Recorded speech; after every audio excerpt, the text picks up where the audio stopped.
Bleed builds are a popular playstyle in Dark Souls 3, and luck is the key attribute tied to the bleed mechanic. I've found plenty of posts of people boasting how OP their luck-based bleed build was, but I never found any tests or data to support this claim. How exactly does luck affect bleed? Well, let's take a look.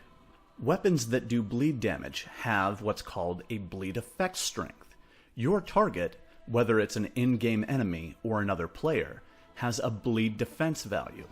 Once the bleed buildup overcomes the defense value, the bleed damage kicks in. Essentially, luck governs a weapon's bleed effect strength, and the higher its value, the quicker you inflict bleed damage. I wanted to test the correlation between the luck stat and bleed damage. For my experiments, I used a Bandit's knife and the Barbed straight sword.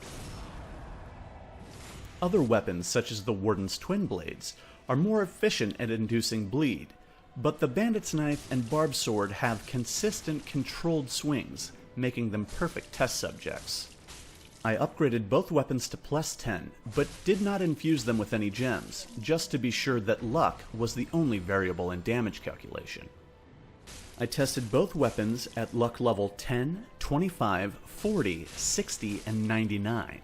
I tried the same tests again with Carthus Rouge, and dumped my findings into a great big spreadsheet. This is what I found. Luck only increases a weapon's bleed effect strength. It has no correlation to the bleed damage inflicted. Bleed damage itself is a percentage of the target's max health. Situational adjustments are made from there, but luck is not a factor. I was quite disappointed to find how little luck actually affected the bleed mechanic. The Bandit's knife +10 with luck at 10 has a bleed strength of 34. It only increases to 40 at luck 99. The Barbed sword saw a bigger jump from 34 up to 43. That's an increase of over 26%. This is a statistically relevant value, but one with only marginal practical use. At luck 10, it took 10 hits with the Bandit's knife to induce bleeding on my test dummy. At 99 luck, it took 8 hits. That's 89 levels of luck to only reduce the hits needed by 2. Doing the same test with the Barbed sword took 11 hits at 10 luck and 8 hits at 99 luck. Both tests resulted in a flat 413 points of bleed damage. Introducing Carthus Rouge into the mix made the testing a lot more interesting. Bleeding was achieved roughly twice as fast and increased bleed damage from 413 up to 463 in this test. The addition of Carthus Rouge almost completely negated any levels I poured into the luck stat. At luck 10, both the Bandit's knife and the Barbed sword caused bleeding in 5 hits. Maxing out luck only reduced it to 4 hits. I found a few other interesting tidbits while testing. A plain dagger with no reinforcement, buffed with Carthus Rouge, will do the exact same amount of bleed damage at luck 10 as a Rouge buffed hollow Barbed straight sword +10 at luck 99. You probably already knew that, or at least figured it out by my earlier test results. But did you know that Carthus Rouge actually scales with the luck stat?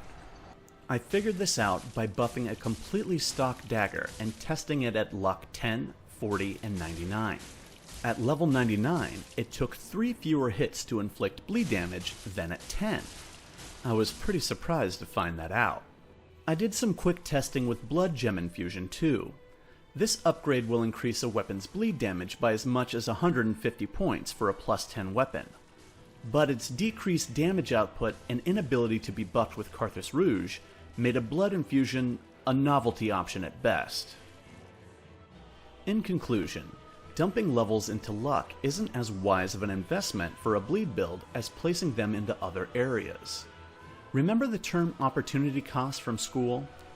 Placing dozens of levels into luck might save you 1 or 2 hits at best, but at the cost of increasing your health, stamina, equipment load, etc. What about hollow infusion? That scales with luck. That's true, and a +10 hollow weapon on a high-level character tends to outperform other infusions. But the D-level scaling with luck means you're going to have to make some serious sacrifices, if you plan to stick to the generally agreed upon 120 level cap. Thank you for watching, and whether you found my results useful or not, I think we can all agree on one thing. Carthus Rouge is a beautiful thing.